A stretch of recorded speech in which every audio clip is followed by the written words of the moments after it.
You're listening to all of it on WNYC. I'm Allison Stewart. We continue our Earth Day coverage with the Greenest Block in Brooklyn competition. The contests encourage Brooklyn residents to work with their neighbors to improve the green space on their block.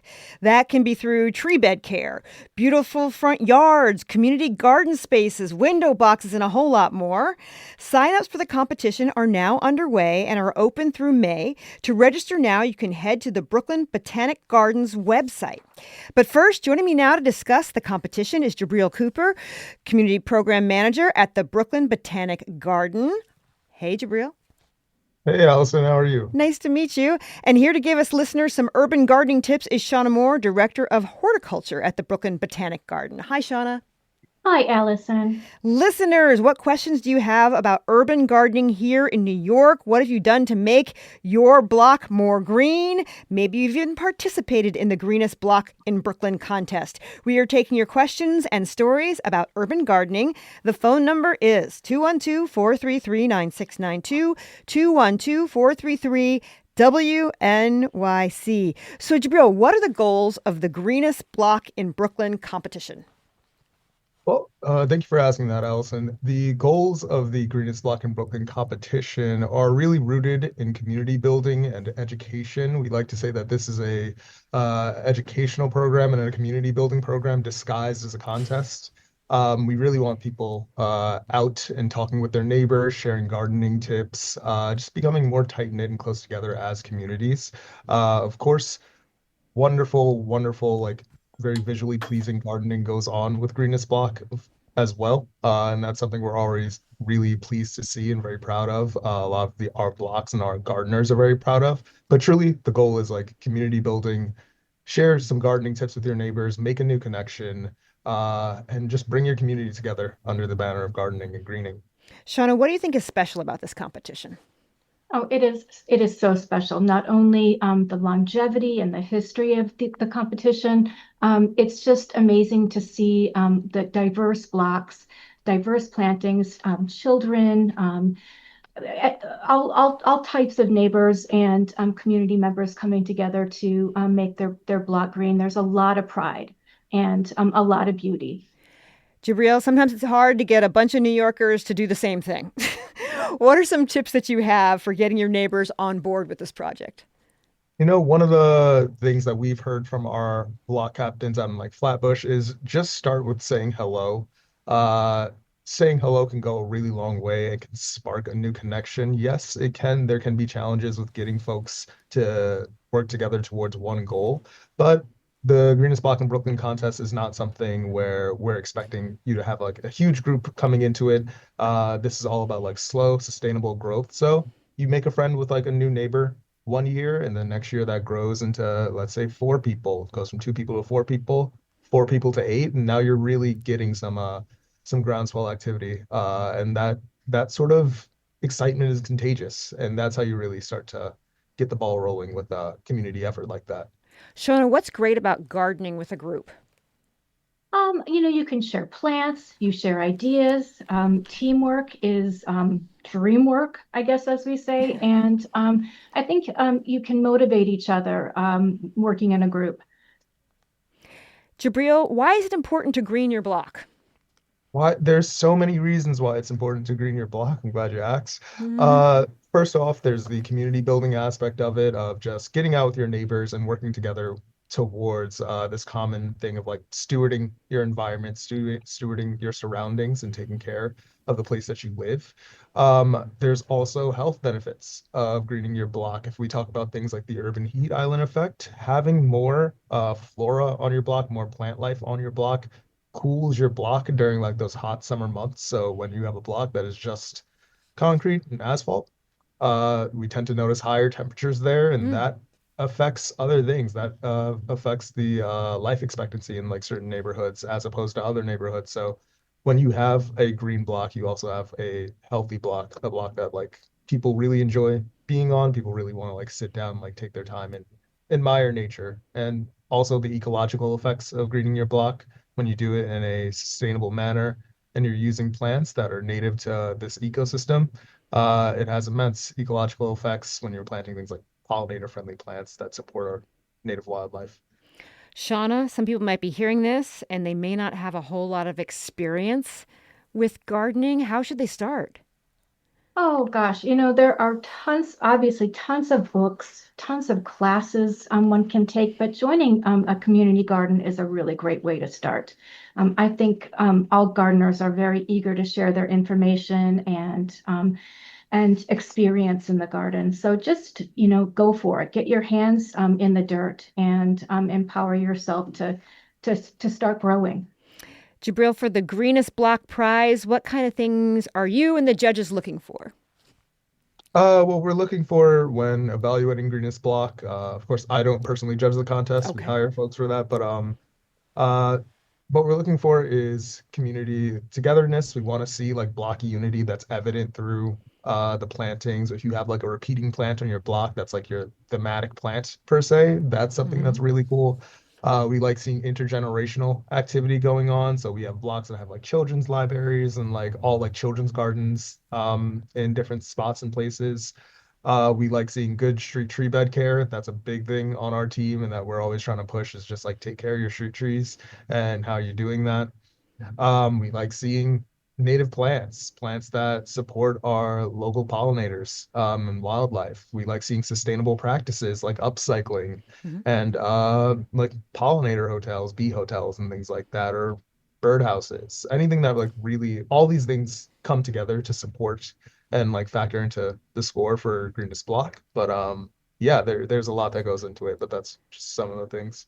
We're talking about the Brooklyn Botanic Gardens 30th Annual Greenest Block in Brooklyn contest, currently underway. My guests are Jibreel Cooper, Community Program Manager at the Brooklyn Botanic Garden, and Shauna Moore, Director of Horticulture at the Garden, who can provide urban gardening tips. Listeners, let's get you in on this. What questions do you have about urban gardening? Have you tried to make your own block greener? Have you participated in the contest before? We are taking your urban gardening calls. Our phone number is 212-433-9692, 212-433-WNYC. I'd like to bring in some super callers. Kara Lessendak and Anna DeLeon are captains of the Crown Heights Keepers who won this contest last year. Kara and Anna, thanks for joining us on all of it. Thanks for having us. This is Kara. Hey, Kara. What inspired you to start gardening on your block in Crown Heights? About 7-8 years ago, we just started planting in tree beds because they didn't look very good. And then a year later, we saw that things were growing. So we wrote a grant to buy native plants and plant the 9 of the 12 tree beds on our block with native plants. And we had a big planting day. It got folks out. And then that's what started it. And, we kept coming out because we loved the conversations we had with folks in the neighborhood. They shared their stories, the history of the block, and we found that there's so many families that have been on the block for generations. And it was just really, really cool to hear those stories, and we would see how gardening would bring folks together. During COVID, we started planting in raised beds. We grew vegetables and put them in community fridges. And that was another aspect of gardening that brought folks together. The native plants kept going. We started putting native plants in containers next to the tree beds because we ran out of room. And we've made those self-watering so we don't have to water as much. We got a free little library so we could have reading on the block. We were part of a tree bed trial, which is through the Parks Department. And it was to see which native plants grow well in tree beds. So, and then a few years ago, I met my friend Anna, who's on the line too, and we really hit it off, and she's been on the block for more than 50 years. And what we started doing was personalizing spaces in front of each building. Nice. And there's a real sense of ownership about the areas in front of buildings now, which is really wonderful. And it started out by a bench, and then a woman who'd been on the block for like 50 years said, "Where's my bench? I've been here the longest." and so, I want to get Anna it just kind of blossomed. And I want to get Anna. Anna also. Yeah, she spearheaded doing this giant mural, which was really cool. So yeah, absolutely. Anna, how have you seen the atmosphere in the block change now that it is so full of greenery? Well, I've been living on the block for over 52 years. And honestly, I've never done any planting. But, one summer day I came out and, I was seeing Kara and Deborah and there were other people like Sarge and other people on the block that were planting. And I came outside, and what I contributed was more so of the upcycling and the painting, because I was like, wow, this would look so great if, we could have like these pots look brighter and that kind of thing. And so even when you're contributing towards something like this, in order to get community involved, you have to bring the unfamiliar with the familiar, like, because there's so many changes going on and so much things that's happening that's becoming very diverse. When it comes to people, people are always afraid to approach. And because I've been living here so long, I know all the old people who've been living on the block. It takes, kind of thing. It takes someone to say, hey, it's okay. These people are new, but, we can do something together. So you don't necessarily have to know how to garden in order to contribute towards what it is to bring a community together and something so beautiful such as this. Because once I started painting and I started getting the neighbors involved and I started getting their children involved, and, my sons were actually involved, Brazil and Belize, and Derek, and it's like so many, and Junior, it was so many people from the block that been here like for over 20, 30, 40 years.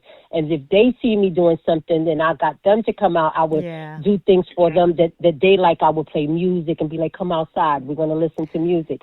And, so I inspired them to come out and then, got them little to little, hey, help me paint this. Carry this bag over here. We need swirl over here. And before you know it, that's how everything becomes familiar. Then the people started knowing the new people and the old people. Now we all could say hi. We helped the elderly people. We had benches. We were building things together. And this is what it's about, building community together. So you don't have to know how to plant in order to contribute. I've been speaking with Kara Lessendak and Anna DeLeon, captains of the Crown Heights Keeper, who won the contest last year. Jibreel, for people who are feeling inspired, where can they go to enter the contest? You can visit BBG's website if you just Google Greenest Block in Brooklyn. BBG, the webpage for it, hosted on Brooklyn Botanic Gardens website, will come up, and from there you can learn all about the contest. We have lots of helpful information, tips, and just like suggestions on how you can get started with the contest, and you can enter your block in the contest there as well. We've got so many questions lined up. We'll get to them after a break. This is all of it.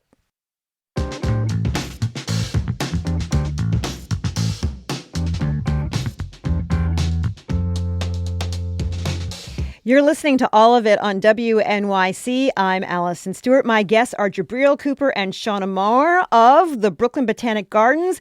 We've been talking about the Greenest Block in Brooklyn contest and urban gardening. If you have questions about urban gardening, you can call us now, 212-433-9692, 212-433-WNYC. Shauna, what sort of tools and materials do you need to get started with gardening?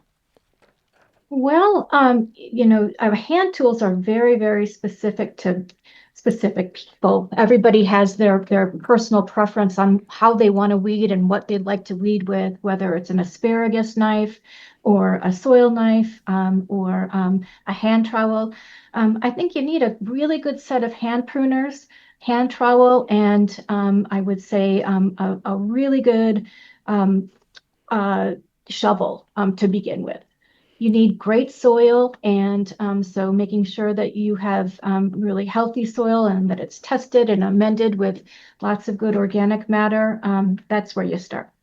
Let's talk to Amelia, who's calling in from Flushing. Hey, Amelia, thanks for calling our urban gardening segment. You're on the air.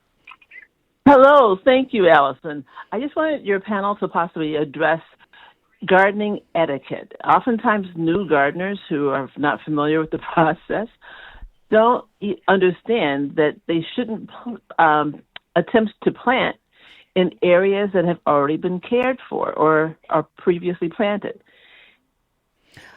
Thank you so much for calling. Is there sort of an urban gardening etiquette that people should follow, Shona? There's a few things. You first be mindful of what your neighbors are planting and do not pick fruit or vegetables from another person's space without permission. Um, and really try to communicate with your neighbors on what you're planting. So you're not going to want to plant corn or something tall that's going to shade out somebody else's lettuce or a sun-loving perennial. So I think communication is key, but there's lots of etiquette on being a good neighbor and a good gardener.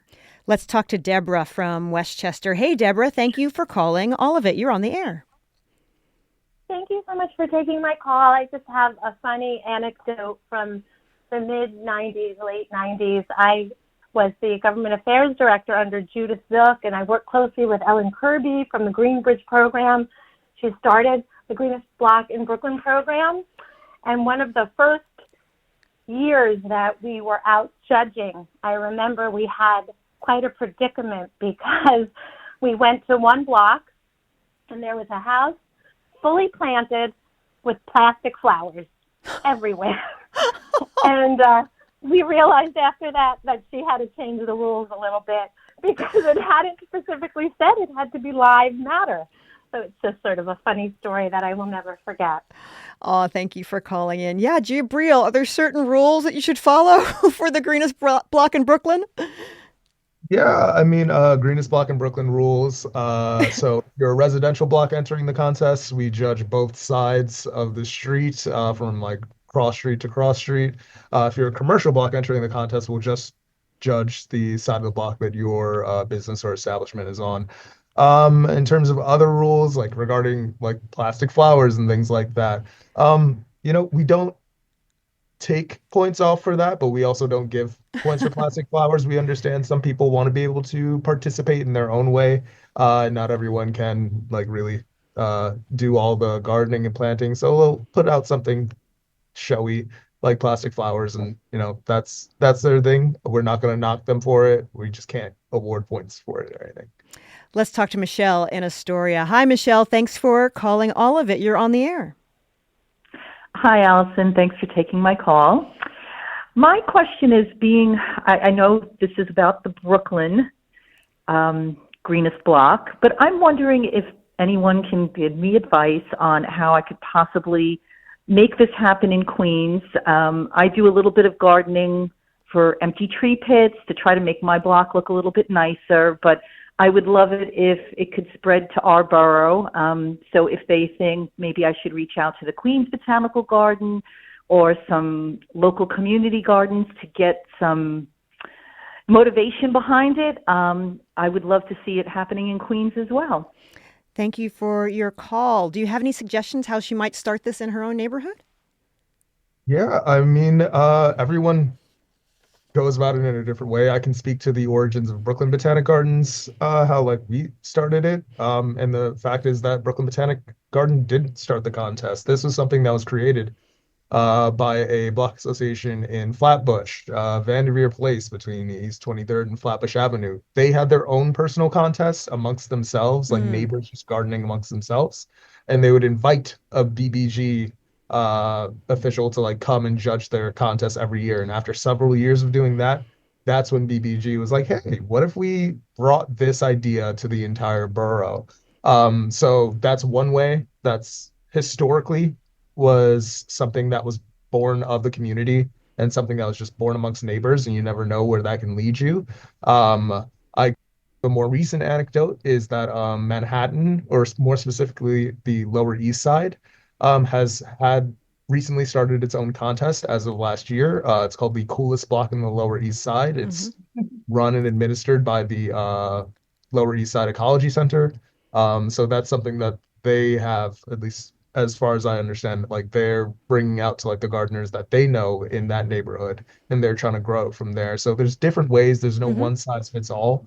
It's all going to be like very unique to what your the conditions of your environment are, the conditions of your community and your neighborhood. So yeah, I guess my advice is that it's really going to depend on like what is going on in your neighborhood, who you have around you, and what the circumstances are.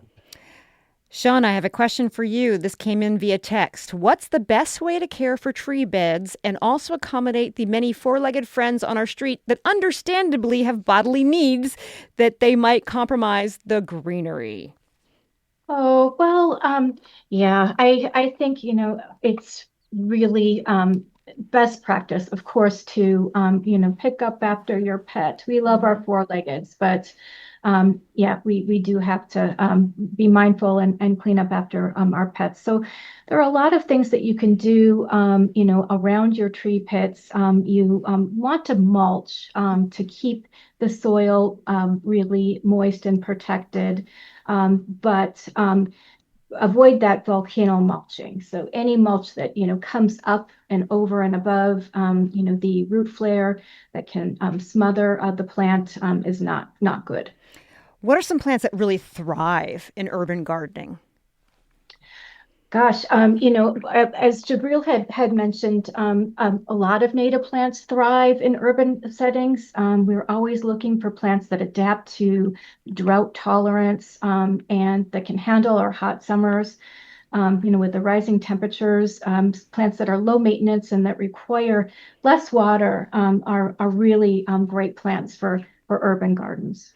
This says Japanese knotweed is so invasive in my yard. It feels like a battle all season and takes some of the fun out of it for me. Someone told me about agricultural vinegar to keep nasty weeds at bay. Have you heard of that? Is it too late in the season to use it?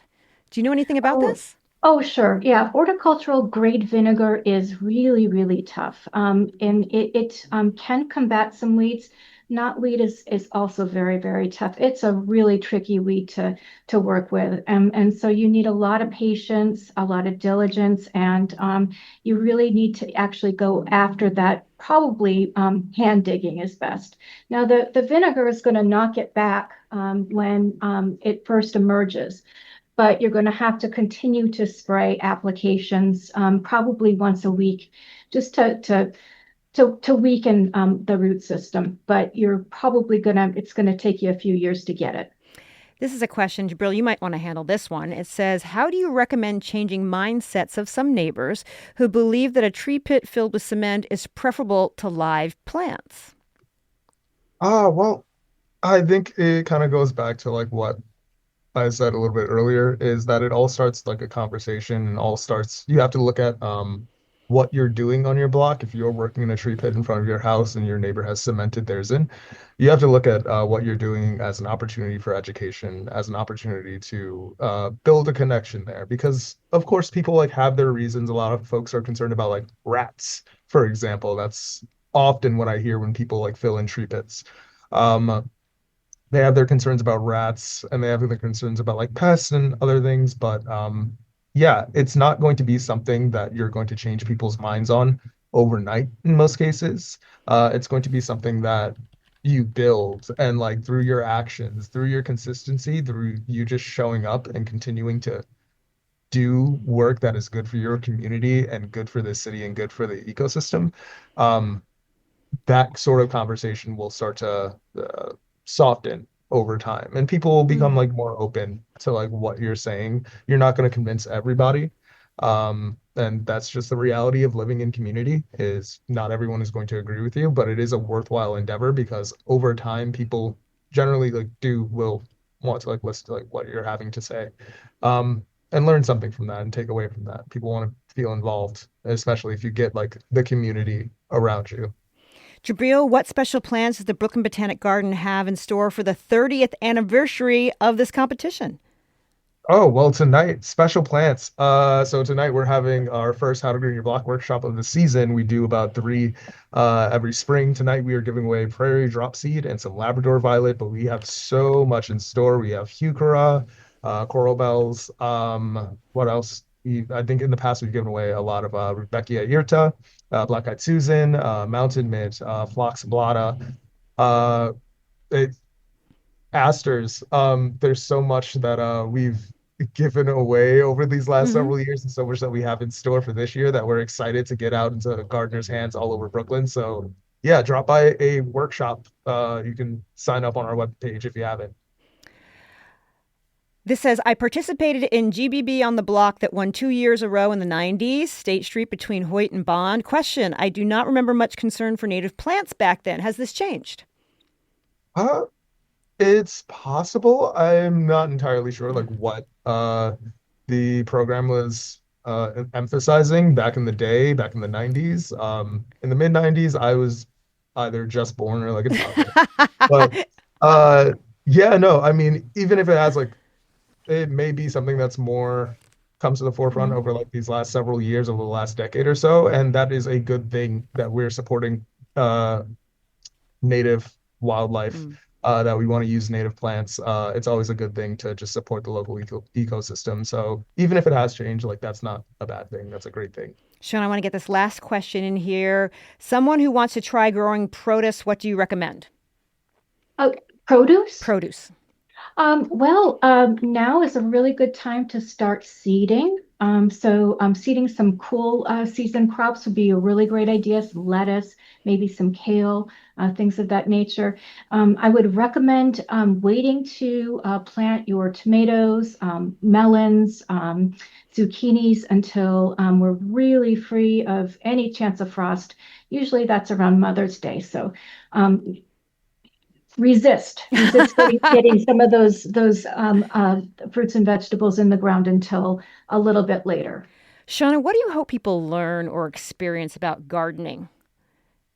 Oh, just that gardening is so much more than growing plants. It's great for our mental health. It's great for the environment. It can be very spiritual. And on Earth Day, I really want people to embrace gardening and try growing something outside or inside. Yes, every day is Earth Day here at BBG. So come on by. Jibreel, one more time, where can people sign up for the Greenest Block in Brooklyn contest? All right, I have the webpage pulled up now. So bbg.org/community/greenest block. I have the whole URL for you. And if you just want to put it into your search engine, Greenest Block in Brooklyn, our webpage will inevitably come up. I've been talking to Jibreel Cooper, Community Program Manager at the BBG, and Shauna Moore, Director of Horticulture at the Garden. Thank you so much for joining us, and happy Earth Day. Thank you. Thank you. On the way, Con Body is a New York City gym that employs formerly incarcerated people, founded by Cos Marte. Now he and the gym are the subject of a new documentary series called Con Body versus Everybody. Coming up, Cos joins us to discuss the series along with its director, Deborah Granick. That's right after the news.